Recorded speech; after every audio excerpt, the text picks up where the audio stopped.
or first arms or any other kind of arms that needed to have a question answered, please go ahead and raise them, sir. I just want to say that what you missed, because it was very disappointing to us, was probably the most graphic sex scene that we've ever shot. And, I'm sorry you didn't miss that.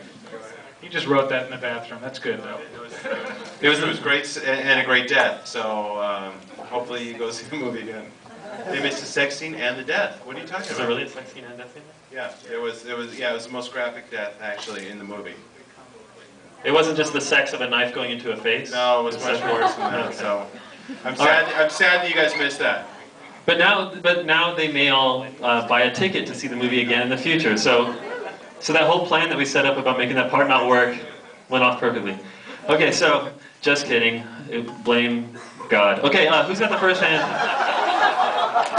There's a hand right there in the front row. So when you were casting the guy who played Trent, was it more important to find someone who could play an asshole or someone who could scream like a bitch? That's a great question, actually. Unfortunately, the scream was not part of his audition. That was just, we got really lucky on that day. No, honestly, that guy, he screamed because he didn't know exactly when we were going to drop the body. That was we tricked him on that. We did not tell him. We just said, just keep doing your thing and we'll drop the body. So if you ever see that guy and you go up to him and scare him, you might get that same scream, which is good to know. But in terms of him being an asshole, actually he played an asshole in Transformers. And Bay knew him from that, and we loved him from that, and thought, he's kind of a good guy. And we knew Michael would sign off on him, so that was pretty much the only guy we wanted for that role. All right, who's next? Oh, come on, shy faces. We have right there in the red. I love the kicking it old school sound design. Was that something y'all knew you were going to do immediately with the loud scares?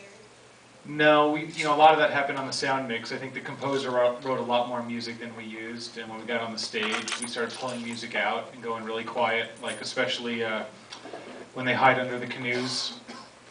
All score was written for that, and we pulled it all out, so when Jason walks up and he drops the body in front of them, and then the music doesn't kick in until he turns the lights on. But we did that in a lot of areas in the movie. You over there on the left. This is for Derek. Have you met King Hodder?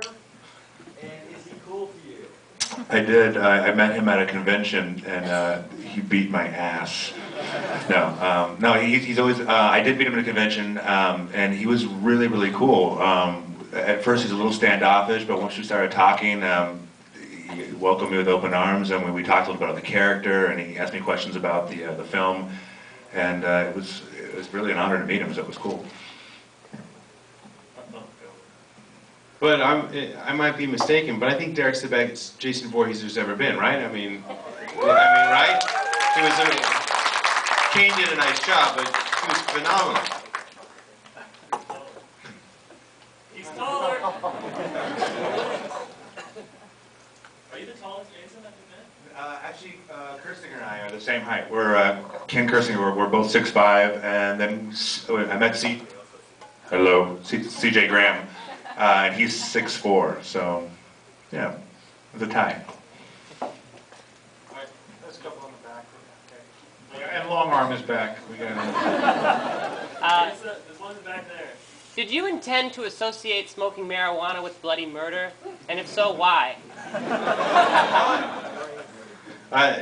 Did we? Yes and no. I mean, that's something more that the writers could answer, but we felt that there was good fun to be had there, and we love violence in our movies too, and they kind of fit well together, we thought. It's the parable for Friday the 13th, that sex, drugs, alcohol equal death. That's part of the mythos. There was more of all of those in this movie. That's true. Okay, I guess then going down the middle there? Yeah. Derek, I saw your short on YouTube where you played a female. Yeah. Granted, it was quite graphic. Yeah. I thought it was very funny. I was wondering if you would ever branch out into comedy. Actually, it's believe it or not from what you've seen tonight. My background is comedy. I started out at 17 doing a show called Comedy Sports, an improv comedy show. Did that for many years, and I took a break and focus on doing a lot of bad guy stuff. But now I've returned back in LA. I'm doing main show or main company comedy shows. But and I also do a lot of stuff at channel101.com, where that show came from. That guy in the show that I did it for was one of the creators for the Sarah Silverman show. And I don't know if you've seen the Sarah Silverman show. The guy Steve Agee, the large man who him and Brian Posehn played partners. He was supposed to do the part of the girl, and he wasn't available. And my friend Dan's like, dude, you totally gotta do this. It'd be so funny. I'm like, oh, no, just my girl. This is awesome. Not so funny after we shot it. Right here, Gary. So, does Jason grow hot to attract? Totally. That's really funny. What's that, Jared? No, he doesn't. Jason isn't. He's not interested in the weed. It just happens to grow on his land. People come and take his weed and act like it's pissed off. But he does get mad when you take his weed. It's off his land. But he's not specifically harvesting the weed. Alright, was one other one? Back. All the way back. Was the use of Sister Christian intentional? It was in the screenplay. I mean, the writers put that in from day one. Did you like that? Yes, very much. Good. All right, good. We liked it We too. love Night Ranger. How was the unrated or DVD cut done different? Oh, okay. We just did that. That's what we've been doing all week, actually. The unrated, and I hate to bring it up again, but that sex scene that you guys missed, we extended that by a good portion. The deaths are certainly more graphic, and I guess most interestingly, there was a story point that I'm going to just talk about right now, and just don't even write this on the Nobody internet. knows. Please don't write this on the internet, Harry. Originally in the script, when Amanda Rigetti is trying to get out of that lock, she gets out and she gets away from the lair, and then he captures her. She's running to the window as the couple's having sex, and Jason pulls her away and takes her back. And we originally had that in the cut of the movie, and then we took it out because Michael Bay said to me, he goes, you know, in every movie somebody gets out of a lock, and it's just stupid to have it in this movie. And it felt like he was right. So in the DVD cut of the movie, we're going to have, there'll be two cuts of the movie, and one of the cuts will actually have her escaping and creeping up on that couple as they're having sex. Again, another scene you guys didn't see here that much of. Alright, let's get a couple more. There's long arm deserves. Do you want to do another one? Are you guys okay with another long arm? Yeah, we're fine. Yeah, we have more. We have nowhere to go. We got row Let's two. do one, sorry. Yeah. And right here, we have one right here also. Go ahead. I'm so little. This was for Derek. Did you have more fun doing the Chameleon and the Hills Have Eyes part 2, or have fun playing Jason? I like the answer over here.